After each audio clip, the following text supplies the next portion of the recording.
MLC Kalvakuntla Kavitha madam Orugallu గడ్డ గురించి ఓ ముచ్చట చెప్పింది. అప్పట్లో తెలంగాణకు కావలి కుక్క లెక్క ఉంటానని చెప్పిన వాళ్ళ నాయన కేసీఆర్ సారు కూడా ఓరుగల్లును తెలంగాణకు బంగారు తునక లెక్క చేస్తానని అప్పట్లో బాగానే బాత్కాని కొట్టిండు.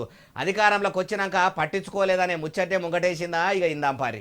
మందు మహారాణిగా బిరుదు కైవసం చేసుకుని లిక్కర్ క్వీన్ గా పేరు తెచ్చుకున్న కవిత మేడము చెప్పుర్రిగా. వరంగల్ గడ్డ అంటే నిజంగా ఎంత పవిత్రమైనటువంటి భూమి అంటే ఇక్కడ ఉద్యమ సందర్భంలో మనం ఆనాడు భారీ సభ పెడితే ఎంతో మంది నేషనల్ స్థాయిలో ఉండేటటువంటి నాయకులు వచ్చి తెలంగాణ ఉద్యమానికి మద్దతు ఇచ్చిండ్రు. ఆ తర్వాత మనకు అన్ని కూడా లేఖలు 36 లేఖలు త్వరితగతిన వచ్చినాయి. తెలంగాణ రాష్ట్ర ఏర్పాటులో అదొక మైలురాయిగా నిలిచిపోయింది. ఏమంటుందో ఇంకా మస్తుగానే అన్నది మొత్తం ముచ్చటి నుండి.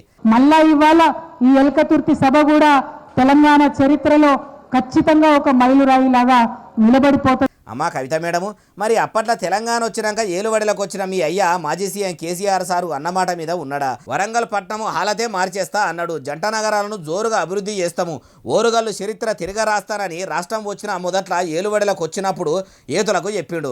10 ఏళ్ళు ఏలుబడి చేసిన వరంగల్ పట్టణాన్ని పట్టించుకోకపోయేవారు కల్లా జిల్లాల ఏడ చూసినా ఎనుగుల చిప్ప ఎనుగులనే అన్నట్టుండే.